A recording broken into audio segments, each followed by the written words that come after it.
edition of Breaking Boundaries, the world's premier podcast for international students. And someday we'll figure out the lighting. I'm joined today by an esteemed guest, Robin Mao, who is originally from Chennai, India, but is currently pursuing a PhD program in Sydney, Australia. Robin, it's great to have you on the podcast. Thanks for having me. So, Robin, I thought you'd be a great guest because we have not yet had the perspective of someone who is studying in Australia. But I'd like to start a little bit about your background. Like me, it sounds like you had one profession and decided to shift gears. So, tell me a little bit about what you were doing before you arrived down under. Definitely. I think medicine runs in my family, so I've got quite a few doctors and dentists, in my family. And I think growing up, I was under the impression that that was the career path that I would end up choosing, at the end of my schooling. And, true enough, at the end of high school, I chose to pursue dentistry in India. I absolutely loved the program, or rather, I loved certain aspects of it, but I couldn't really see myself working as a clinical dentist for the rest of my life.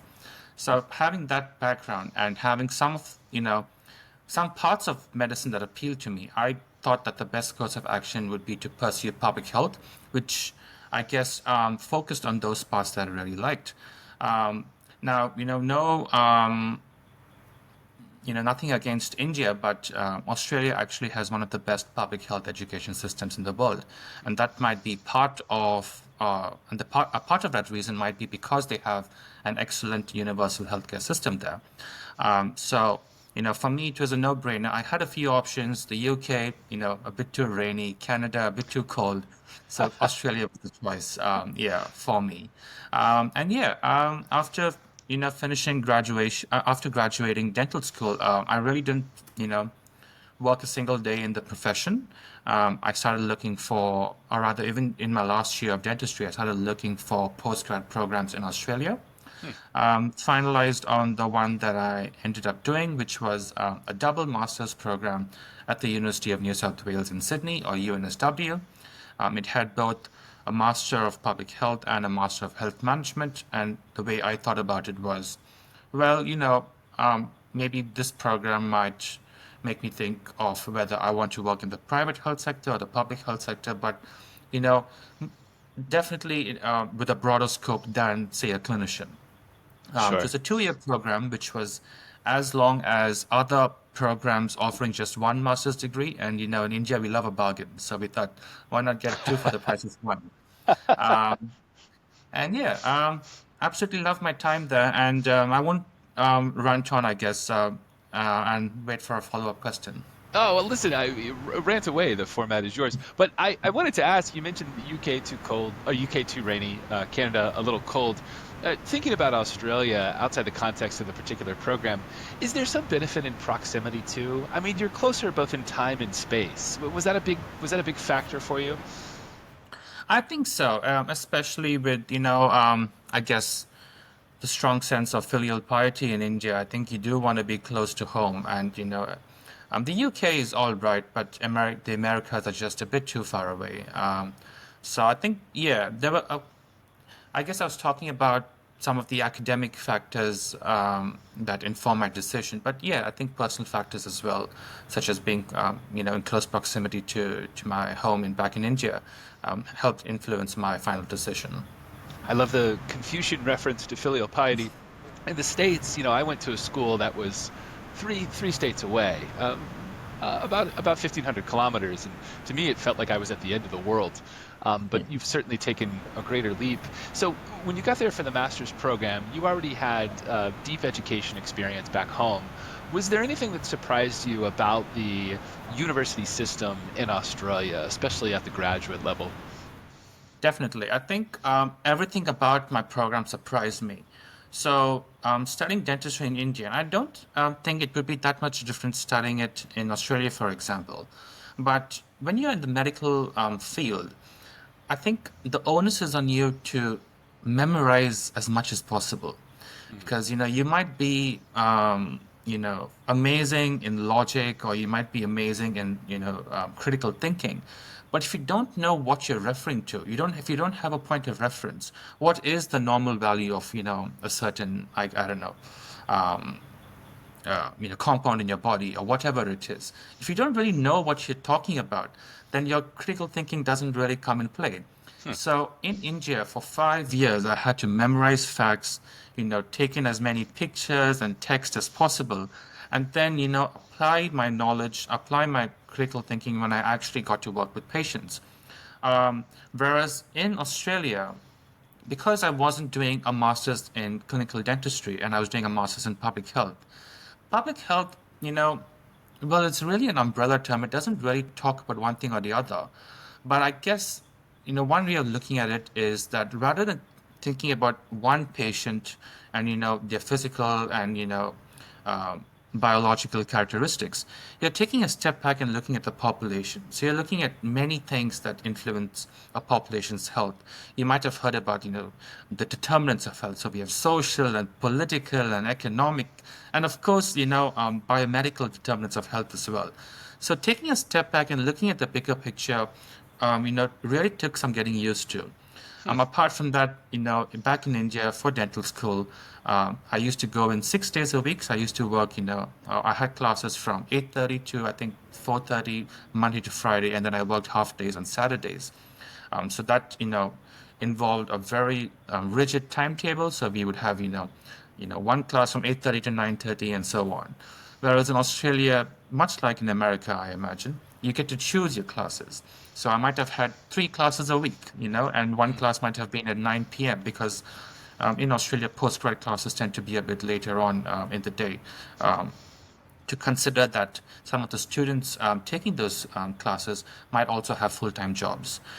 And it so happened that especially people studying health management are people, who have had full-fledged careers and have, we're almost using this program to progress in their careers rather than someone like me who's using it to jumpstart my career. Hmm. So having that flexibility, I think well, made me more responsible as a person because I really had to think about what interested me, which classes I really wanted to go for in a particular semester, and then actually, make it a point to show up for those classes because I don't think attendance was mandatory for in most cases.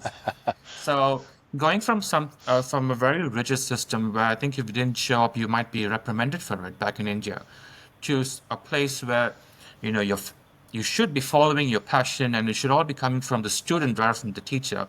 That took some getting used to for sure. Huh. I've heard a similar tale from others, and it's funny. I had something of a reverse experience in college, particularly in the latter years. I had great flexibility, and then I went to law school, and it was similar to your undergraduate experience, where there were real consequences for missing classes. I had to adapt in reverse, but I very much empathize with that feeling of being a bit unmoored, adapting to the profound flexibility of the class schedule.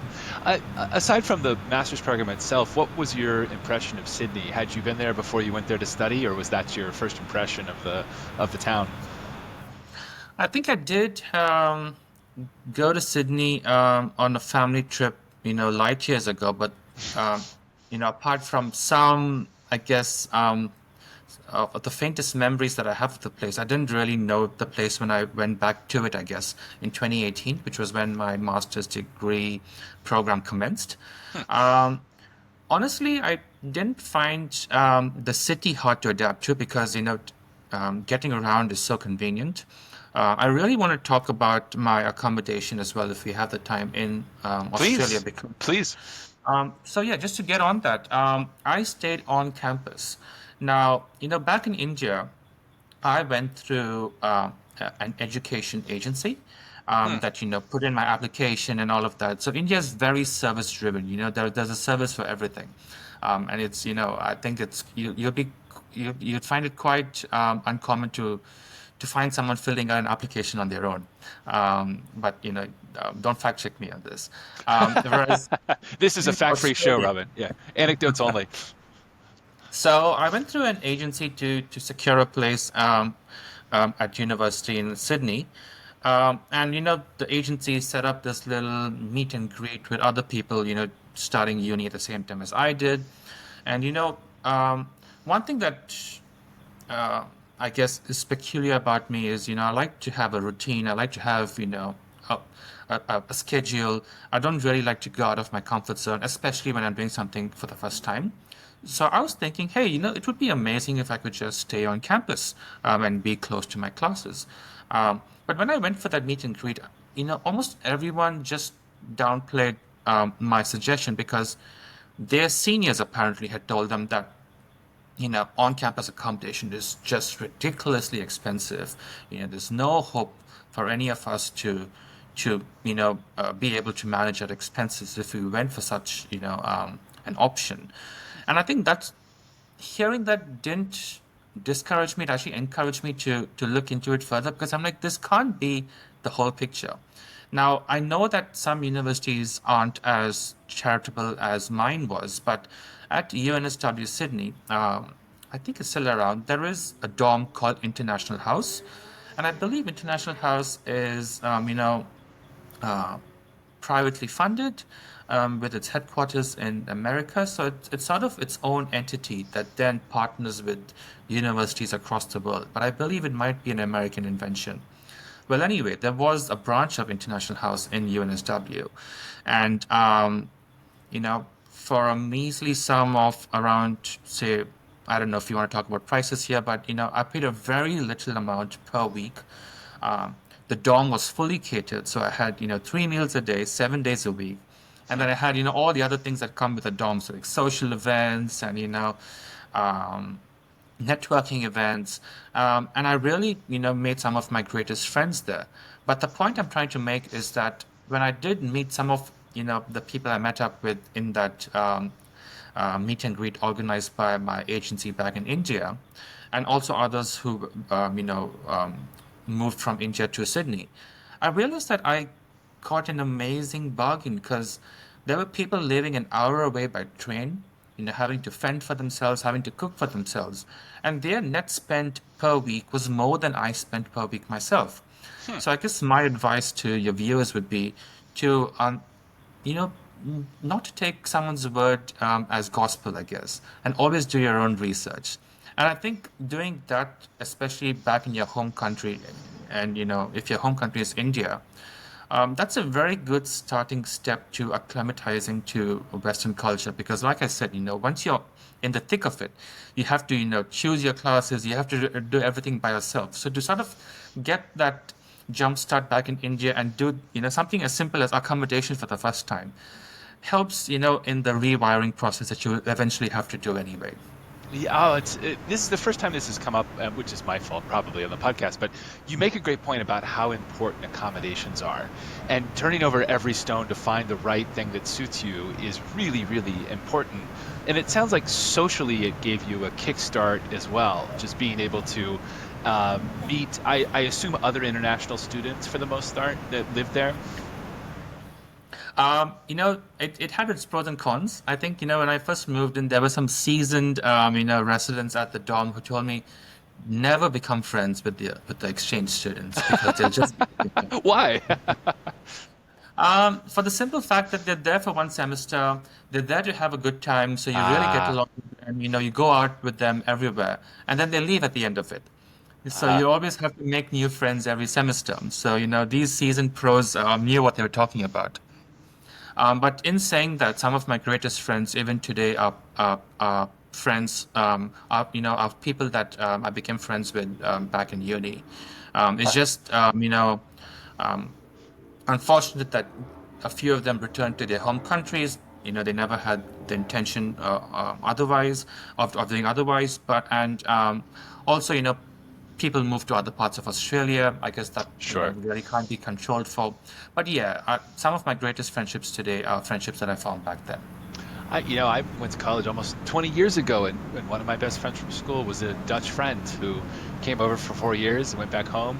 I reunited with him a couple years ago. My wife and I were in Amsterdam, and you just hit it right back off. There's something about those formative years on a campus, whether Yeah. it's a undergraduate or master's program. Well, that's a great piece of advice, and Robin, I appreciate you sharing that insight into your own experience. And jumping forward to the present day, today you're now in a PhD program, spoiler alert, at Western Sydney University. And I was curious, how has your experience in the PhD program thus far differed from your past master's experience? I think it's a bit of the same because UNSW is quite research focused, if I have to say so myself. And a lot of my subjects, were either, a lot of my courses either had to do with research or how to conduct research. So, in fact, one of the I guess, key moments in my postgrad career that really got me thinking about doing a PhD, at some point in my life, was when I did a research, I guess, semester back in uni. So I actually, partnered with a research institute, and all of this was facilitated by my university.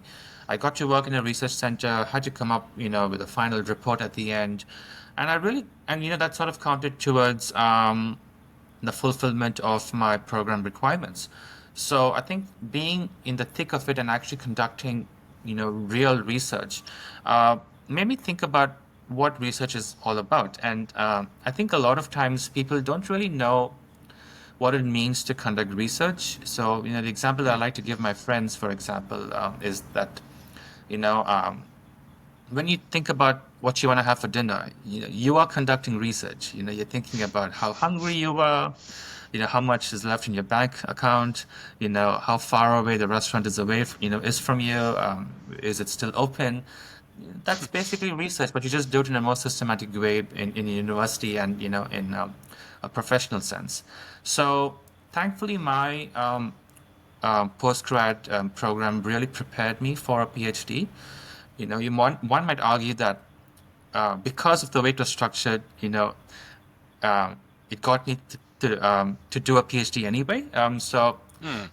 There are two ways of looking at it, I guess. Maybe if I was in a university that focused more on practical work, I may have never considered a PhD. So I like to look at it as, it just so turns out that I want to do a PhD anyway, and my master's helped me prepare for it.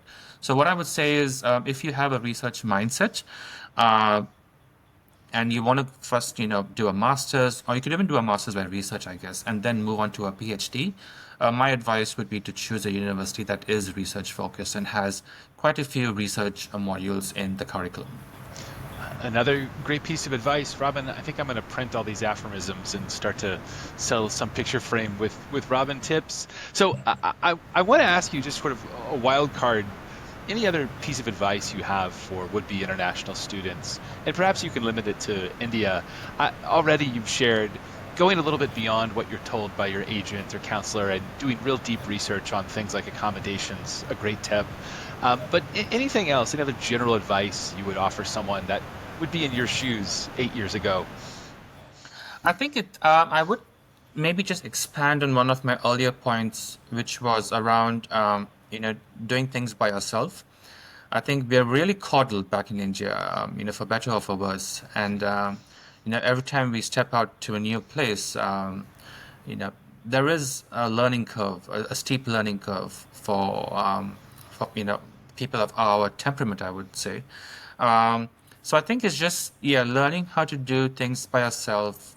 Maybe, back in India, try to put in an application by yourself just to know what's involved rather than go through an agent and, not really know what's happening, where you're at in the application process.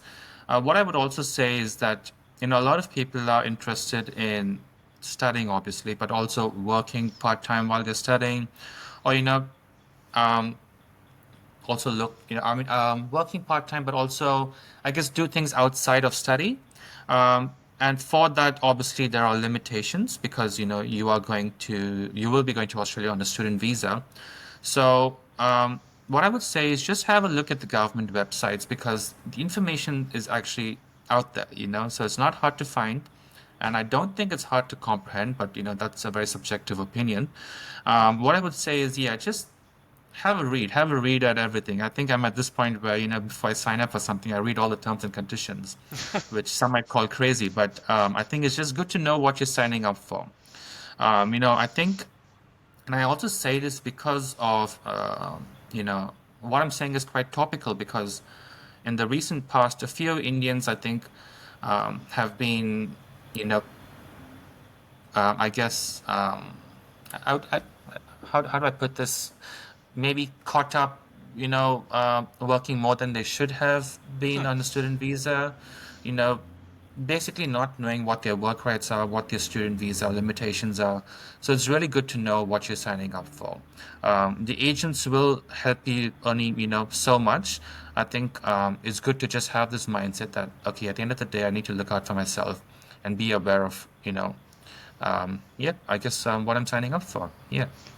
That's a great bit of life advice. Robin, we're going to have a quarterly Robin's Corner, and we're going to interrogate you on all of life's great questions. So, Robin, very much appreciate you coming on the program. Thanks, John. Anytime.